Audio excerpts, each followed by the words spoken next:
નમસ્કાર વિદ્યાર્થી મિત્રો, છેલ્લા લેક્ચરની અંદર આપણે એમ કહેવાય કે સંપત્તિના પ્રકારો અને સંપત્તિ અને કલ્યાણ વચ્ચેના સંબંધની ચર્ચા કર્યા બાદ ત્યારબાદનો આ ચેપ્ટરનો એમ કહેવાય કે ઉત્પાદનના સાધનોનો ટોપિકથી આપણે એમ કહેવાય કે આગળ વધીએ. માણસ અમર્યાદિત જરૂરિયાતો ધરાવે છે. આ જરૂરિયાતોની પૂર્તિ માટે વસ્તુ અને સેવાઓનું ઉત્પાદન કરવામાં આવે છે. માનવીની જરૂરિયાત સંતોષી શકે તે રીતે વસ્તુ કે સેવાને ઉપયોગી સ્વરૂપ આપવામાં આવે છે. શું કીધું કે માણસની જરૂરિયાતો અમર્યાદિત છે. તમે બજારમાં જાઓ એટલે તમને લેવું જ થાય, બધું લઈ લો, આ લઈ લો, તે લઈ લો, પેલું લઈ લો, ઓલું લઈ લો. આપણી જરૂરિયાતો પૂર્ણ થતી જ નથી. જેમ જેમ આપણે મોટા થઈએ છીએ, જેમ જેમ આપણી આવકની વૃદ્ધિ થાય છે, એમ આપણી જરૂરિયાતોની પણ વૃદ્ધિ થતી જોવા મળે છે. આ જરૂરિયાતોની પૂર્તિ માટે વસ્તુ અને સેવાનું ઉત્પાદન કરવામાં આવે છે. બરાબર છે. ક્યાંક સેવાથી આપણી જરૂરિયાત સંતોષાતી હોય, કાંઈક વસ્તુથી આપણી જરૂરિયાતો સંતોષાતી હોય. એટલે આ બધી વસ્તુ અને સેવાઓનું ઉત્પાદન કરવામાં આવે છે, જેથી એમ કહેવાય કે માનવી પોતાની જે જરૂરિયાતો ઊભી થઈ છે તે પોતે સંતોષી શકે. માનવીની જરૂરિયાત સંતોષી શકે તે રીતે વસ્તુ કે સેવાને ઉપયોગી સ્વરૂપ આપવામાં આવે છે. તે ઉત્પાદન છે. વસ્તુનું ઉત્પાદન થાય ને પહેલાં ઉત્પાદન કરતાં પહેલાં એવું નક્કી કરવામાં આવે છે કે માણસ આને એમ કહેવાય કે કઈ રીતે ઉપયોગમાં લઈ શકશે, અથવા આ વસ્તુને ઉત્પાદન કર્યા બાદ વ્યક્તિ કેવી રીતે એનો વપરાશ કરી શકશે. જોઈએ, સાદી રીતે કહીએ તો ઉપયોગિતા ગુણનું સર્જન એટલે કે તૃષ્ટિ ગુણનું સર્જન કરવાની પ્રક્રિયા એટલે ઉત્પાદન. ઉપયોગિતાનું ગુણનું સર્જન એટલે કે તૃષ્ટિ ગુણનું સર્જન કરવાની પ્રક્રિયા એટલે ઉત્પાદન. વસ્તુ અને સેવાથી વ્યક્તિને તૃષ્ટિ ગુણનું સર્જન થાય છે. દાખલા તરીકે લાકડાને ખુરશીના સ્વરૂપમાં બદલવાથી તેમાં ઉપયોગિતાનો ગુણ ઉમેરાય છે. લાકડું છે, મારવામાં કામ લાગે, બાળવામાં કામ લાગે, પણ જો એની ખુરશી બનાવવામાં આવે, એનો સોફા બનાવવામાં આવે, એનો કબાટ બનાવવામાં આવે, બરાબર છે, તો એનું ઉપયોગિતા મૂલ્ય થઈ પડે છે. આ પ્રક્રિયાને ઉત્પાદન કહે છે. બરાબર. લાકડામાંથી ખુરશી બનાવો ને તો એ ઉત્પાદન થયું કહેવાય. લાકડામાંથી ફર્નિચર બનાવો તો ઉત્પાદન થયું કહેવાય. અને તૃષ્ટિગુણના સર્જનની પ્રક્રિયામાં જે મદદરૂપ થયા અથવા તો થાય તે બાબતોને સાધન કહે છે. લાકડાને કાપવામાં જે મશીન વપરાય એ ઉત્પાદનનું સાધન કહેવાય. બરાબર છે.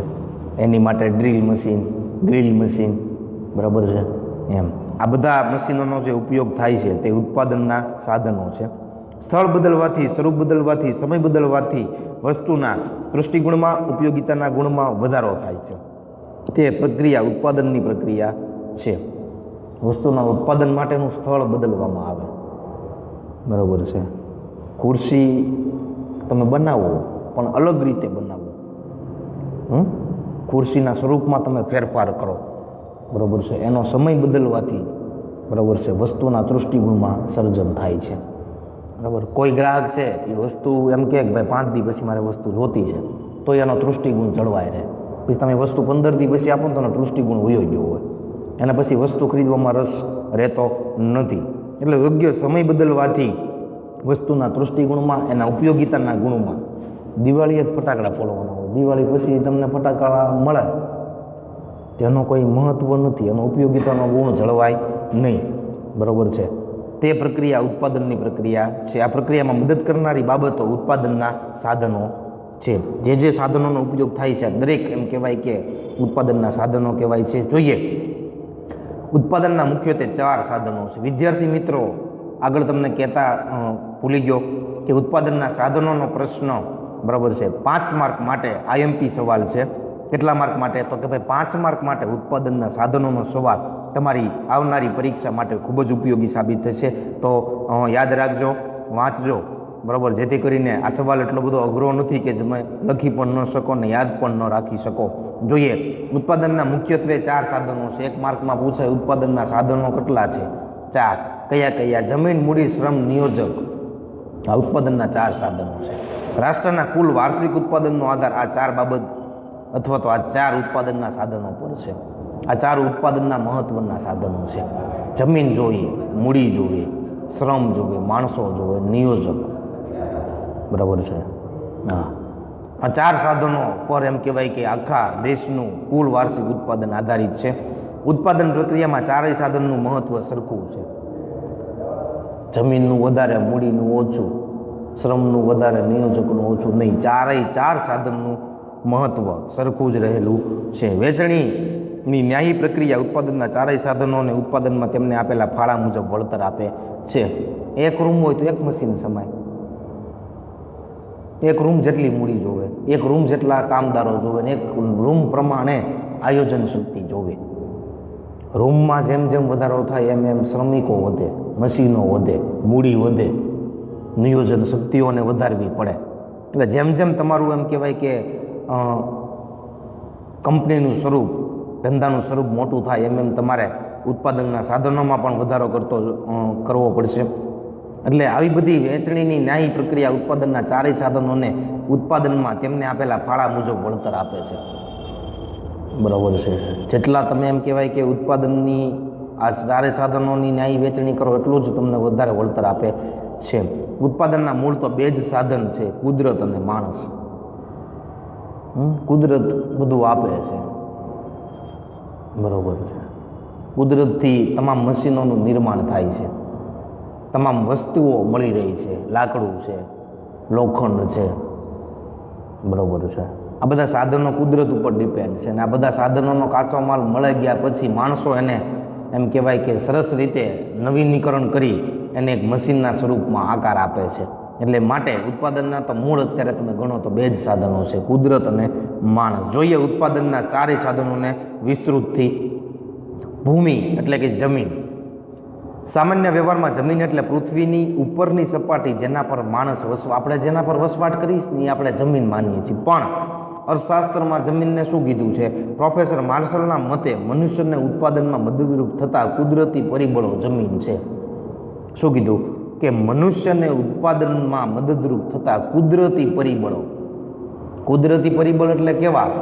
કે જેમાં માનવીયનો કોઈ પણ પ્રકારનો ફાળો નથી, જેના ઉત્પાદનમાં માનવીનો કોઈ પણ પ્રકારનો ફાળો ન હોય એને કુદરતી પરિબળથી પ્રાપ્ત થયેલી વસ્તુ કહેવાય. તે આપોઆપ બનતી હોય. બરાબર છે. જમીનનું નિર્માણ કોઈ માનવ સર્જિત નથી, એ કુદરતી છે.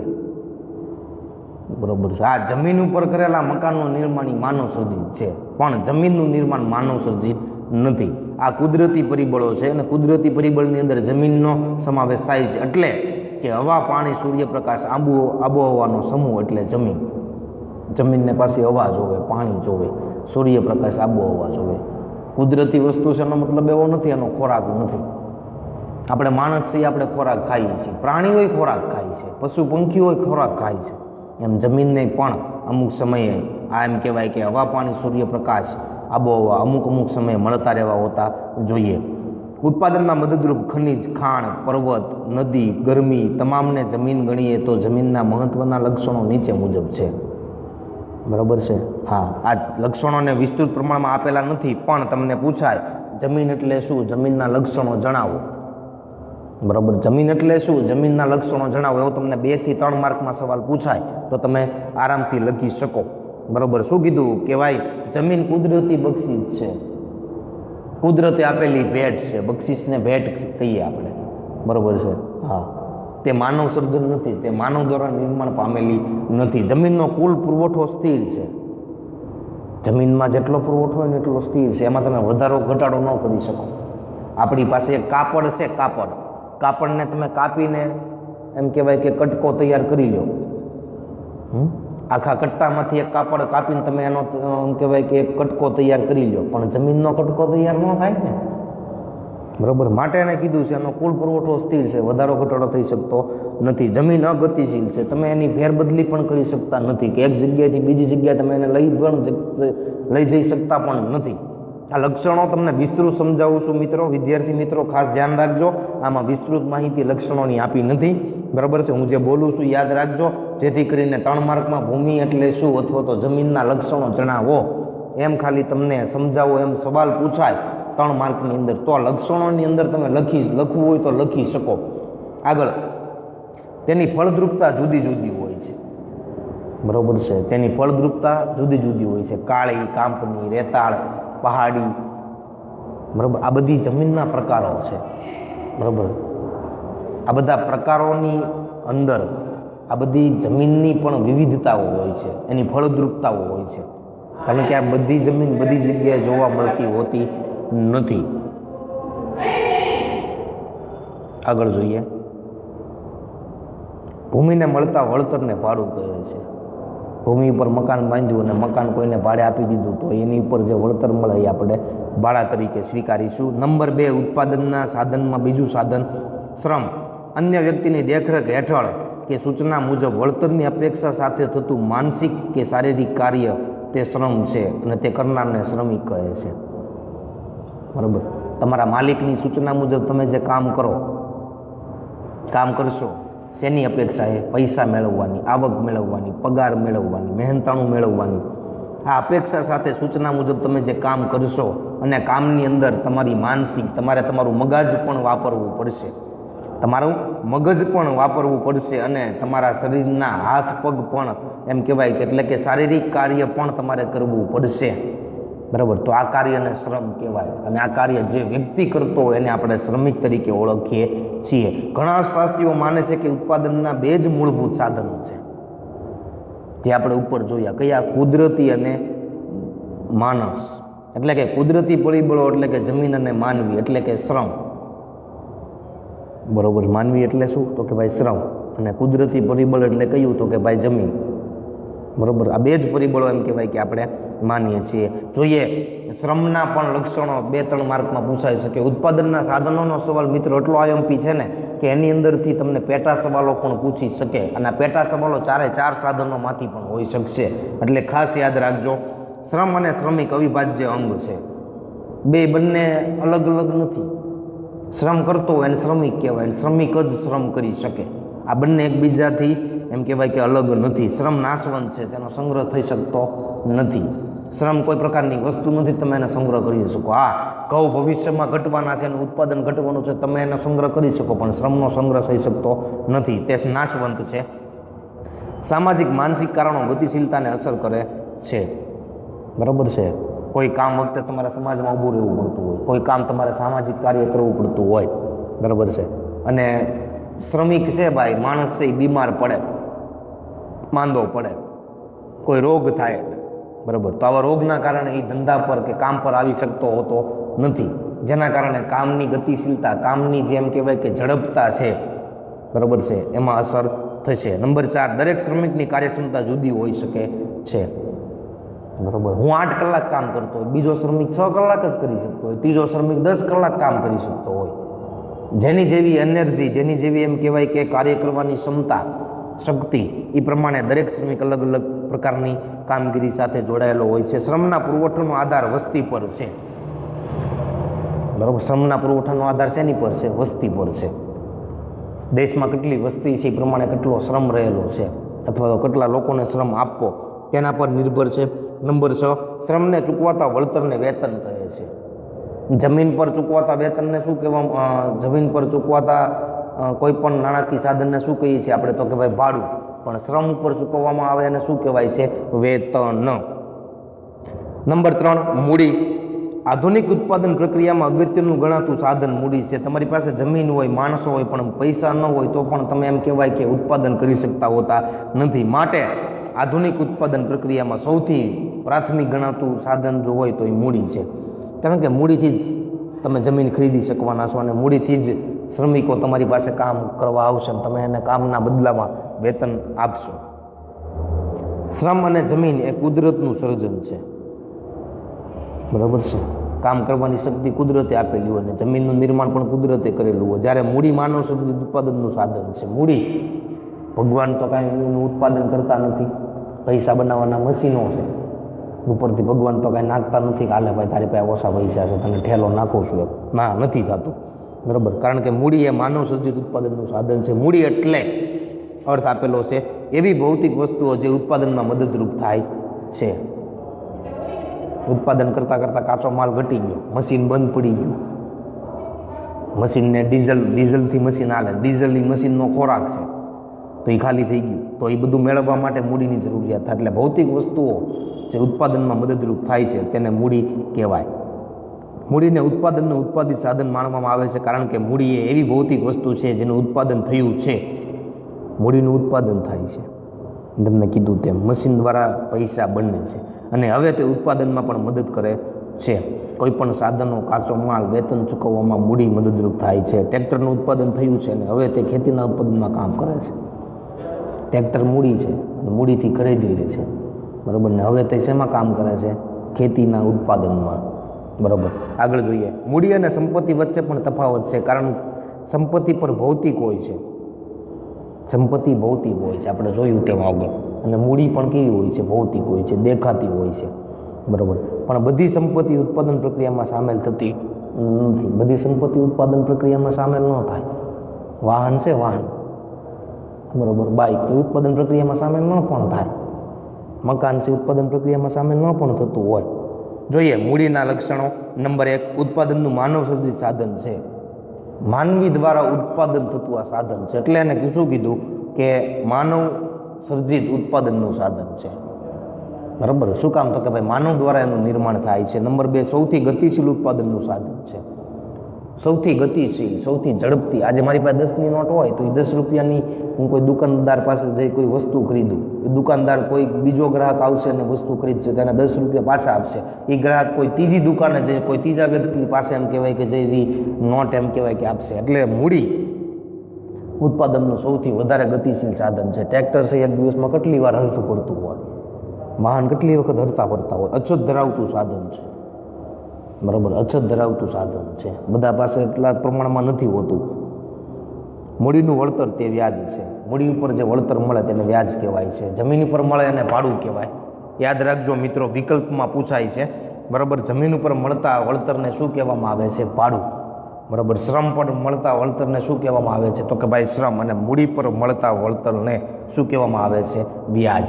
મેં મારા પૈસા 10,000 કોઈકને 2% લેખે એમ કહેવાય કે માસિક વ્યાજ દરે આપ્યા, બરાબર. તો 10,000 ગુણ્યા 2% કરું તો 200 રૂપિયા મને, અને મહિના પછી મને 10,000 રૂપિયા પાછા દઈ દેવાનો હોય તો 10,200 રૂપિયા મને મહિના પછી પાછા આપશે. 200 રૂપિયા જે મને મળ્યું એ વ્યાજ તરીકે એમ કહેવાય કે આપણે ઉપયોગમાં લઈશું. આગળ જોઈએ, નિયોજક. ઉત્પાદનના સાધનોનું સંયોજન કરનાર નિયોજક છે. જો કે વ્યવસ્થાપક અને નિયોજક વચ્ચે તફાવત છે. વ્યવસ્થા કરે અને નિયોજક એ અગાઉનું બધું આયોજન કરતો હોય, માટે એ બંને વચ્ચે તફાવત છે. વ્યવસ્થાપક વેતન પ્રાપ્ત કર્મચારી છે જે સાધનની વ્યવસ્થા કરે છે, બરાબર. કંપનીમાં જે કાંઈ વસ્તુ ખતમ થઈ ગયું હોય એ બધી વ્યવસ્થા કરવાનું કામ વ્યવસ્થાપકનું છે. નિયોજક સ્વતંત્રપણે જોખમ ઉઠાવે છે. કોઈ પ્રકારનો ડિસિઝન લેવાનો છે કોઈ કપરા સમયમાં તો એ નિયોજક લે છે. તેનું વળતર નિશ્ચિત નથી. હા, પણ એની કામગીરી સારી જોઈ એનું વળતર ઘણું એવું મળી શકતું હોય. જમીન, મૂડી, શ્રમના સંયોજન દ્વારા ઉત્પાદન પ્રક્રિયા યોજીને તે આવક મેળવવાનો પ્રયત્ન કરે છે. જમીનનો યોગ્ય ઉપયોગ થાય, બરાબર, અને મૂડીનો વધુમાં વધુ ઉપયોગ કરી, બરાબર છે, અને શ્રમને પણ વધુમાં વધુ કામે લગાડીને આ ત્રણેય વચ્ચે સંયોજન કરીને જે એને વળતર મળે એની પોતાનું વળતર, બરાબર. એનું કાંઈ વળતર નિશ્ચિત હોતું નથી. નિયોજન કે નિયોજક ઉત્પાદનના ત્રણેય સાધનને નિશ્ચિત વળતર આપે છે અને તેનું જ વળતર નિશ્ચિત નથી. સરસ મજાની વાત મિત્રો અહીંયા કહી છે કે જે વ્યક્તિ પોતે તમામ પ્રકારનું આયોજન કરતો હોય, બરાબર, અને જેના દ્વારા એ ત્રણેય વસ્તુનું આયોજન કરતો હોય કે ચારેય વસ્તુનું આયોજન કરતો હોય અને એનું જો એમ કહેવાય કે વળતર નિશ્ચિત હોય અને પોતાનું જ વળતર નિશ્ચિત નથી કરી શકતો. જોઈએ નિયોજકના લક્ષણો. તે આર્થિક નિર્ણયો કરે છે, નાણાકીય નિર્ણયો અથવા તો જોખમો ઉઠાવે છે. ક્યાં ક્યાં મૂડી વાપરવી, ક્યાં ક્યાં ખર્ચો કરવો, ક્યાં ક્યાં ખર્ચ પર કાપ મૂકવો, તે જોખમ ઉઠાવે છે. કોઈ પણ પ્રકારની પરિસ્થિતિમાં કપરા નિર્ણયો પણ લે છે, માટે જોખમ ઉઠાવવાની શક્તિ ધરાવે છે. નિયોજન શક્તિ એ ગુણ છે. તમામનો આવો ગુણ નથી હોતો. તમામમાં રિસ્ક લેવાનું એમ કહેવાય કે જોખમ કોઈ ઉપાડી શકતું નથી. તરત બધા કહી દે ભાઈ હું ન કરું, મારાથી ન થાય, બરાબર. પણ નિયોજનને જોખમ ઉઠાવવું પડતું હોય છે. તેને મળતા વળતરને નફો કહે છે. વિદ્યાર્થી મિત્રો, હજી એક વખત, જમીન પર મળતા વળતરને ભાડું કહીએ છીએ. શ્રમ પર મળતા વળતરને આપણે એમ કહેવાય કે શું કહીએ છીએ? તો કે ભાઈ વેતન. અને મૂડી પર મળતા વળતરને આપણે વ્યાજ કહીએ છીએ. અને છેલ્લું નિયોજક પર મળતા વળતરને આપણે શું કહીએ છીએ? નફો કહીએ છીએ. અને નફો કોણ મેળવે? માલિક. આગળનો મુદ્દો આપણે જોઈએ વિદ્યાર્થી મિત્રો, વ્યાપાર ચક્ર. તો કે ભાઈ વ્યાપાર ચક્ર એ આ ચેપ્ટરનો એમ કહેવાય કે અંતિમ તબક્કો છે, બરાબર છે. અને છેલ્લો મુદ્દો પણ તમે કહો તો પણ એમ કહેવાય કે કંઈ ખોટું નથી. જોઈએ વ્યાપાર ચક્ર. માનવ જીવનની જેમ અર્થતંત્રમાં પણ ચક્રાકાર પરિવર્તનો આવ્યા કરે છે. અર્થતંત્રમાં આવતી અસમતુલાઓ, ઉથલપાથલો, પરિવર્તનો નીચે પ્રમાણે 4 પ્રકારના હોય છે. વ્યાપાર ચક્ર એક ટૂંકનોંધ સ્વરૂપે પૂછાય છે, અથવા તો વ્યાપાર ચક્રમાં આવતા પરિવર્તનો સમજાવો, બરાબર છે. 3 માર્કમાં કે 2 માર્કમાં ટૂંકમાં પૂછવું હોય તો 2 માર્કમાં, અને થોડુંક વધારે એમ કહેવાય કે લોંગમાં પૂછવું હોય તો 3 માર્કમાં તમને આ સવાલ પૂછાઈ શકે છે.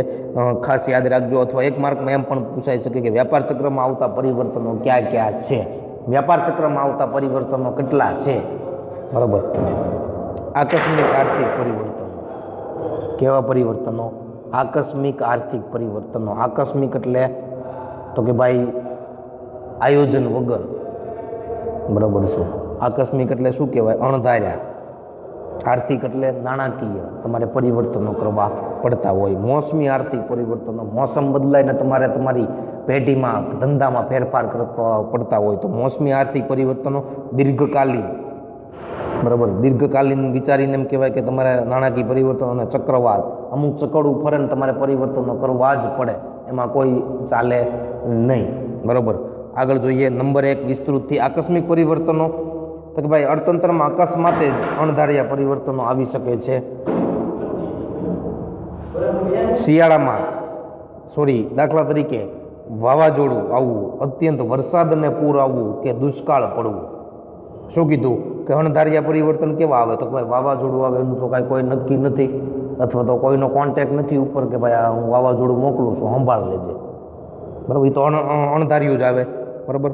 અત્યંત વરસાદ આવો, વાદળ ફાટે ને બહુ વરસાદ આવે ને પૂર આવી જાય, તો આવી પરિસ્થિતિની અંદર, બરાબર છે, આર્થિક પરિવર્તનો કરવા પડતા હોય છે. આવા આકસ્મિક પરિબળો અર્થતંત્રમાં મોટી ઉથલપાથલ કે લાંબા ગાળાની અસરો સર્જે છે, બરાબર છે. ગયા જ વર્ષે કેરળની અંદર બહુ જાજુ એવું પૂર આવ્યું હતું ને કેરળ, બરાબર છે, ભારત દેશનું સૌથી વધારે રબર અને રબરથી વસ્તુ બનતી ઉત્પાદનની ક્ષમતા ધરાવતું સૌથી મોટું ભારતનું રાજ્ય હતું, બરાબર. અને આવડો મોટો એમ કહેવાય કે પૂર આવવાને કારણે તેનો આખો ધંધો, વેપાર, અથવા તો એમ કહેવાય કે આર્થિક પરિવર્તન, અથવા તો એની ધંધાની પરિસ્થિતિ ઉથલપાથલ થઈ ગઈ હતી. આકસ્મિક પરિવર્તનો ઘણીવાર અર્થતંત્રના કોઈ એક ભાગ કે પ્રદેશ પૂરતા પણ મર્યાદિત હોઈ શકે, બરાબર. કેમ? તો કે ભાઈ દાખલા તરીકે ખેતી અથવા તો ઉદ્યોગ ક્ષેત્ર, બરાબર છે. ક્યારેક વધારે વરસાદ પડે તો કોઈ એક જગ્યાએ વરસાદ પડે તો ખેતીમાં નુકસાન થાય, ખેતીમાં પાણી ભરી જાય, પાક બળી જાય, બરાબર. આગળ જોઈએ નંબર 2 મોસમી આર્થિક પરિવર્તનો. અર્થતંત્રમાં ઋતુ આધારિત પરિવર્તનો પણ આવે છે. કેવા? શિયાળામાં, ઉનાળામાં, ચોમાસામાં બજારમાં જુદી જુદી માંગ સર્જાતી હોય છે, અને તે મુજબ ઉત્પાદન, રોજગારીમાં પણ પરિવર્તનો આવે છે. શિયાળામાં ટાઈમ ઠંડી હોય, વધારો ઘટાડવો પડતો હોય, વહેલા એમ કહેવાય કે રજા આપી દેવી પડતી હોય. ઉનાળામાં એમ કહેવાય કે ચોમાસામાં, બરાબર. ત્રણેય ઋતુ દરમિયાન બજારની અંદર અલગ અલગ વસ્તુની અલગ અલગ વિવિધ પ્રકારની માંગ સર્જાતી હોય, તો આ માંગ પ્રમાણે એમ કહેવાય કે વસ્તુનું ઉત્પાદન કરવું પડતું હોય, જેથી એમ કહેવાય કે ધંધામાં પણ આવા મોસમી આર્થિક પરિવર્તનો કરવા પડતા હોય છે. જેમ કે દર વર્ષે મોસમી પરિવર્તનનું એક ચક્ર ચાલ્યા જ કરે છે. શિયાળો, ઉનાળો, ચોમાસું એમ કહેવાય કે 12 માસનું આ ઋતુ છે, એ ચાલ્યા જ કરે, અને તેમાં સમયાંતરે પરિવર્તનો આવ્યા કરે. શિયાળામાં કઈ વસ્તુનું ઉત્પાદન કરવું, શેની જરૂરિયાત વધારે છે? ઉનાળામાં કઈ વસ્તુનું ઉત્પાદન કરવું, શેની જરૂરિયાત વધારે છે? અને ચોમાસાની અંદર કઈ વસ્તુનું ઉત્પાદન વધારે કરવું અને શેની જરૂરિયાત વધારે છે? આ જાણી જોઈ મોસમી આર્થિક પરિવર્તનો કરવા પડતા હોય છે. નંબર 3 દીર્ઘકાલીન આર્થિક પરિવર્તનો. અર્થતંત્રમાં કોઈ ચોક્કસ દિશામાં લાંબા સમય સુધી પરિવર્તનની પ્રક્રિયા ચાલે છે, તેને દીર્ઘકાલીન આર્થિક પરિવર્તનો કહે છે. એ અમુક લાંબા સમય સુધી પરિવર્તનો કરવા પડે. મશીન 10 વર્ષ સુધી ચાલતું હોય તો પછી એમ કહેવાય કે ખોટવાય, એને બદલાવવું પડે. દીર્ઘકાલીન પરિવર્તનો. કોઈ પણ ગતિશીલ અર્થતંત્રમાં લાંબા ગાળાના પરિવર્તનો આવતા જ હોય છે, જે એક જ દિશામાં હોય છે. અહીંયા પરિવર્તનો ચક્રાકાર હોતા નથી, બદલાવવું જ પડતું હોય, અને એક જ પ્રકારે હોય, બરાબર છે. અને ખૂબ લાંબા સમયગાળા માટે હોય, બરાબર. નંબર 4 ચક્રવત આર્થિક પરિવર્તન. એક સમયગાળા દરમિયાન ઉર્ધ્વગામી અને અધોગામી આર્થિક વલણો સર્જાય, બરાબર છે. શું કીધું કે કોઈ પણ ગતિશીલ અર્થતંત્રમાં લાંબા ગાળાના પરિવર્તનો આવતા જ હોય છે, બરાબર. હવે ચોથું ચક્રવાત આર્થિક પરિવર્તન. એક સમયગાળા દરમિયાન ઉર્ધ્વગામી અને અધોગામી આર્થિક વલણો સર્જાય છે, બરાબર. તે ચક્રીય આર્થિક પરિવર્તનો છે. ઉધ્વગામી એટલે શું? જેમ આપણે આંતરિક ને બાહ્ય કહીએ ને, ઉધ્વગામી ને અધોગામી. બરોબર છે. આગળ જોઈએ. અને આવા પરિવર્તનો નિશ્ચિત ન હોવા છતાં ઓળખી શકાય તેવા હોય છે. વ્યાપાર ચક્રો આવા ચક્રીય પરિવર્તનો હોય છે. જુદા જુદા અર્થશાસ્ત્રોએ વ્યાપાર ચક્રની વ્યાખ્યા આપી છે. જોઈએ વ્યાપાર ચક્રની વ્યાખ્યા યાદ રાખજો. જે અર્થશાસ્ત્રે જે પ્રકારની વ્યાખ્યા આપી છે તે જ મુજબ હેબરલર જણાવે છે કે અર્થતંત્રમાં, અર્થશાસ્ત્રની અંદર અથવા તો રાષ્ટ્રના એમ કહેવાય કે અર્થતંત્રમાં વારાફરતી આવતા સારા અને ખરાબ અથવા તો આર્થિક પરિવર્તનો એટલે વ્યાપાર ચક્ર. ક્યારેક તેજી મંદીની પરિસ્થિતિ આવે, તેજી એટલે સારી પરિસ્થિતિ ને મંદી એટલે ખરાબ પરિસ્થિતિ. આવા પરિવર્તનો આવ્યા કરે તેને આપણે વ્યાપાર ચક્ર કહીએ છીએ. હેબરલર મુજબ વ્યાખ્યા આ પ્રમાણે છે. ઓટ્રે જણાવે છે કે વ્યાપારના સારા અને ખરાબ તબક્કાઓ કે જે વારાફરતી આવે છે તે વ્યાપાર ચક્ર છે.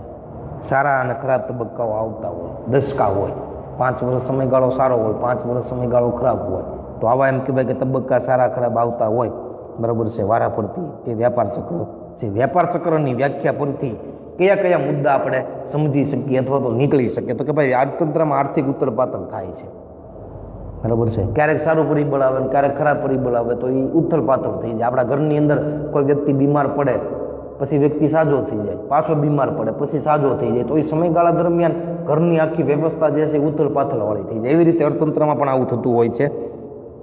અર્થતંત્રમાં સારા અને ખરાબ એવા 2 વ્યાપાર તબક્કાઓ જોવા મળે. સારું એટલે તેજીનું અને ખરાબ એટલે મંદીનું. નંબર 3, મૂળભૂત રીતે અર્થતંત્રમાં વપરાશને પરિણામે ઉદ્ભવતી માંગના પરિવર્તનો છે. મૂળભૂત રીતે અર્થતંત્રમાં વપરાશને પરિણામે ઉદ્ભવતી માંગના પરિવર્તનો છે. કેવા પરિવર્તનો છે? તો કે ભાઈ માંગના પરિવર્તનો.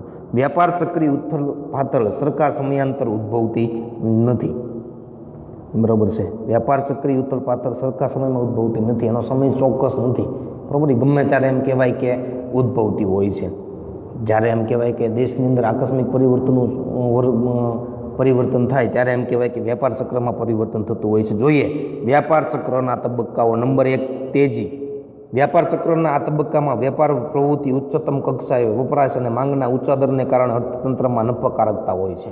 તેજી એ મિત્રો તમને અગાઉ કીધું તેમ સારી પરિસ્થિતિ છે જે તમામ વેપાર પ્રવૃત્તિને ઉચ્ચતમ કક્ષાએ લઈ જાય છે. આંતરરાષ્ટ્રીય લેવલે વેપારને એમ કહેવાય કે વધારવાની માંગ ઉઠે છે, વપરાશ પણ વધે છે અને માંગ પણ એમ કહેવાય કે ઊંચી સપાટીએ થાય. શું કામ? તો કે આ પરિસ્થિતિ એક જ એવી છે કે જેમાં વ્યક્તિની આવક વધતી હોય, વ્યક્તિ આવક વધે એટલે તેની જરૂરિયાત પણ વધારી દેતા હોય છે, બરાબર છે. જરૂરિયાત વધે એટલે વેપાર પ્રવૃત્તિ ઉચ્ચતમ કક્ષાએ જાય. માટે એને કીધું છે કે અર્થતંત્રમાં પણ નફાકારકતા વધે છે અને આવી નફાકારકતા વ્યાપાર ક્ષેત્રે ખૂબ મોટા મૂડીરોકાણ અથવા તો ખૂબ ઊંચા રોજગારીના દરે જોવા મળતી હોય છે. નંબર 2, ઓટ. નફાની અપેક્ષાએ મૂડીરોકાણ વધતા જાય છે. આપણે શું છે ભાઈ, જેમ વધારે રોકાણ કરો ને નફો તમને વધારે મળે. 5 લાખનું રોકાણ કરો તો 2 લાખનો નફો મળે, 10 લાખનું રોકાણ કરો તો 4 લાખ નફો મળે, 20 લાખનું રોકાણ કરો તો 8 લાખ નફો મળે, બરાબર છે. તો આવા વધારે મૂડીરોકાણની અપેક્ષાએ એમ કહેવાય કે નફાની અપેક્ષાએ મૂડીરોકાણ વધતા જાય છે. જેમ જેમ નફો વધતો જાય એમ તમારી અંદરની જે કાંઈ તૃષ્ટિગુણ સર્જવાની જે જરૂરિયાત હોય એમાં પણ વધારો થતો જાય છે. સાધનોની માંગ વધતા તેમની કિંમતો વધવા લાગે છે, બરાબર છે. અત્યારે કોરોના વાયરસની પરિસ્થિતિ છે તો અત્યારે માસ્ક, સેનિટાઈઝરના ભાવ અત્યારે આસમાને છે. એમ જેમ જેમ માંગ વધતી જાય તેમ વસ્તુની કિંમતો પણ વધવા લાગે છે. તેથી ઉત્પાદનના ખર્ચમાં વધારો થાય છે, બરાબર છે. અને નફાકારકતા શું થાય છે? ઘટવા લાગે છે. એક દિવસ એવો આવે કે તમે વસ્તુના ભાવ 100માંથી તમે 500 લઈ જાઓ તો પછી લોકો ખરીદી ન પણ શકે અથવા એની ખરીદ શક્તિ ન પણ હોય, બરાબર છે. અને જે તમે વસ્તુના ભાવ વધારો અથવા તો જે બહુ બમણા કરો, બરાબર, તો એના ઉત્પાદન ખર્ચમાં પણ વધારો થાય. અને આવો વધારો થાય એ તમારી નફાકારકતા ઘટાડે. એક ઉદાહરણ તમને આપું કે ભાઈ આજે તમે એક વસ્તુનું ઉત્પાદન કરો છો, બરાબર, એ વસ્તુના ઉત્પાદનમાં વસ્તુનો ગુણ અથવા તો ગુણવત્તા જળવાઈ રહે તમારે એવું ઈચ્છવું છે. તો આ ગુણવત્તા ક્યારે જળવાઈ રહે? તમારે એની માત્રામાં એવા પરિબળો નાખવા પડે વસ્તુમાં, અને પરિબળો ખરીદવા માટે ખર્ચ વધારે થાય. તો આવી વસ્તુનું ઉત્પાદન ખૂબ મોંઘું થતું હોય છે, બરાબર. અને તમે એ મોંઘા ભાવે વેચો, બરાબર. એ પૈસા આવે એમાંથી પાછું તમે રોકાણ વધારી દો એટલે નફો તમારો શું થઈ જાય? ઘટી જાય, બરાબર. આગળ જોઈએ. બીજી બાજુ લોકોનો વપરાશ ઘટતા દરે વધતા અર્થતંત્રમાં નરમાઈ જોવા મળે છે. ભાવ વધે એટલે લોકો ખરીદવાનું બંધ કરી દે, ખરીદવાનું બંધ કરી દે એટલે વપરાશ પણ કેવો થઈ જાય, ઘટી જાય, અને અર્થતંત્રમાં પણ નરમાઈ જોવા મળે, નબળાઈ જોવા મળે, માંગ ધીમી પડે છે, માંગ ઘટી જાય છે, માંગ લોકો ઓછી કરવા મળે, વપરાશમાં ઘટાડો થાય છે, લોકો વાપરતા બંધ થઈ જાય, એની જગ્યાએ કોઈ બીજો વિકલ્પ લઈ લેતા હોય છે, અને નવા મૂડીરોકાણ આકર્ષાતા નથી, મૂડીરોકાણ પણ બંધ થઈ જાય છે. આ મિત્રો ઓટની સ્થિતિ છે. નંબર 3 મંદી, જે આપણે તેજીમાં જોયું એ જ મંદીમાં, તો કે ભાઈ એની અંદર માંગમાં ઘટાડો પુરવઠાની છત ઊભી કરે છે. માંગમાં ઘટાડો થાય એટલે પુરવઠો વધે, છત એટલે વધારો. દાખલા તરીકે મને ખબર છે કે ભાઈ આજે મારે 100 એકમ વેચાઈ જવાના છે, પણ વેચાય નહીં, 10 એકમ જ વેચાય, તો 90 જે છે એ પુરવઠો છે, છત છે, વધ્યા છે એમ કહેવાય. કિંમતો ઘટવાનું વલણ ધરાવે છે, માટે નફો ઘટે છે, અને નફો ઘટતા મૂડીરોકાણ અને રોજગારીમાં પણ ઘટાડો થવા લાગે છે. આવું થાય તો શું થાય? કિંમત ઘટે, તમારે વસ્તુ સસ્તા ભાવે આપી દેવી પડતી હોય સારામાં સારી, અને નફો ઘટે. બરાબર છે, 50 રૂપિયાની વસ્તુ તમે એમ કહેવાય કે 30 રૂપિયામાં આપવા માંડો એટલે તમારો નફો આપોઆપ ઘટી જશે, અને નફો ઘટતા મૂડીરોકાણ, નફો જ નથી તમને મળતો તો તમે મૂડીરોકાણ કરી શકવાના નથી. મૂડીરોકાણ નહીં કરો બરાબર તો શું થશે? રોજગારી, તમારે અમુક કર્મચારીને વેતન ન આપવાના કારણે કાઢી મૂકવા પડશે, રોજગારીમાં પણ ઘટાડો થવા લાગશે, અને અર્થતંત્રમાં વધુ ભાવ ઘટાડાની આશાએ માંગ પણ અટકી જાય છે. બરાબર, તમે વસ્તુના વધારે ભાવ લેવા માગતા હો, પણ વધારે ભાવ ક્યારે લેવા માગો? વસ્તુ વેચાય તો, વસ્તુની માંગ જ નથી થતી. બરાબર, અથવા તો માંગ વધે, ભાવ ઘટાડો તો માંગ વધે, અને આવા ભાવ ઘટાડાની સ્થિતિ એ તમે આશા રાખો અને માંગે ઘટતી જ જાય તો વધારે પરિસ્થિતિ એમ કહેવાય કે મંદીની થવા મળશે. આ સ્થિતિ મંદીની છે. અહીં લોકો પાસે ખરીદ શક્તિ હોવા છતાં તેઓ ખરીદી કરતા નથી, અને માંગનો અભાવ મૂડીરોકાણ તથા રોજગારીને નિરાશ કરે છે. અહીં લોકો પાસે શું કીધું? અને ખરીદ શક્તિ હોવા છતાં તેઓ ખરીદી શકતા કે ખરીદી કરતા નથી. શું કામ? તો કે ભાઈ મંદી છે, અને માંગનો અભાવ મૂડીરોકાણ તથા રોજગારીને નિરાશ કરે છે. વસ્તુની માંગ ન થાય તો પૈસાનું હેરફેર જ બંધ થઈ જશે. પૈસાની હેરફેર નહીં થાય એટલે માલિકને નફો નહીં થાય, નફો નહીં થાય એટલે મૂડીરોકાણ કરતા બંધ થઈ જાય, અને મૂડીરોકાણ નહીં થાય તો રોજગારી એમ કહેવાય કે પૂર્ણ થઈ જશે. નંબર 4 ચેપ્ટરનો વેપાર ચક્રનો તબક્કાનો છેલ્લો તબક્કો સુધારણા. અર્થતંત્રમાં વ્યાપક એમ કહેવાય કે નિરાશામાંથી આપમેળે ખરીદી તરફી વાતાવરણ સર્જાય છે. માંગ વધતા નફાની આશા સર્જાય છે. ટૂંકમાં મંદીની પરિસ્થિતિમાં સુધારો આવે એને સુધારણા કહેવાય છે. બેકાર સાધનો કામે લાગતા તેમની આવક વધે છે. જે સાધનો એમ કહેવાય કે મંદીની સ્થિતિમાં તમે વધારે લાઇટ બિલ આવવાથી મશીનો તમે બંધ કરી દીધા હતા, એ તમારે પાછા ચાલુ કરી દીધા. બરાબર છે, એના કારણે આવક વધી, આવકમાં વધારો, ખર્ચમાં વધારો લાવે છે. બરાબર, 5 મશીન હોય તો 5 મશીનનું ડીઝલ પુરાવવું પડે, 1 મશીન હોય તો 1 મશીનનું ડીઝલ પુરાવવું પડે. જેમ તમે ઉત્પાદનના સાધનોમાં વધારો કરો એમ તમારો ખર્ચમાં પણ વધારો થશે, અને ખર્ચ માંગને અસરકારક બનાવી નફાકારકતા સર્જે છે. વધારે પ્રમાણમાં ઉત્પાદન, વધારે મશીનો લાવશો અને વધારે ઉત્પાદન થશે તો વધારે માંગનું સર્જન થશે, અને આવી માંગ નફાકારકતા વધારવામાં અને અર્થતંત્રના સુધારા તરફ ગતિ સર્જશે. મિત્રો, આમ અર્થતંત્રમાં આવતા ચક્રાકાર પરિવર્તનો વ્યાપાર ચક્રો છે. યાદ રહે કે આવા પરિવર્તનો માંગ પુરવઠા આધારિત બજાર વ્યવસ્થામાં એટલે કે મૂડીવાદ પરિસ્થિતિમાં વધારે અસરકારક રીતે જોવા મળે છે. આવા વેપાર ચક્રોના તબક્કાઓ ક્યાં? તો કે ભાઈ માંગ પુરવઠા, માંગ કેટલી છે એની સામે પુરવઠો કેટલો લાવવો, આ આધારિત બજાર વ્યવસ્થામાં, મૂડીવાદી અર્થવ્યવસ્થામાં વધારે અસરકારક જોવા મળે છે. મિત્રો, આ ચેપ્ટર અહીં આપણે પૂરું થાય છે. જે સવાલો મેં તમને આ ચેપ્ટરની અંદર ટીક કરાવ્યા છે તે તમારે એમ કહેવાય કે યાદ રાખવાના છે, અને એમ કહેવાય કે વાંચવાના છે. ખૂબ વાંચો તો જ તમને યાદ રહેશે. બરાબર છે, અને ઘણા બધા સવાલો એવા પણ છે જે તમને પરીક્ષામાં અથવા તો આવનારી પરીક્ષામાં તમને પૂછાઈ શકે તેવા મેં તમને ટીક કરાવેલા છે. મિત્રો, આ ચેપ્ટર આપણે જે અહીં પૂરું કરીએ છીએ. બરાબર છે, આશા રાખું છું કે તમે આ ચેપ્ટરમાં સરખું ભણ્યા હશો અને જે સવાલો ટીક કર્યા તે તમે વાંચતા હશો. બરાબર છે, આભાર.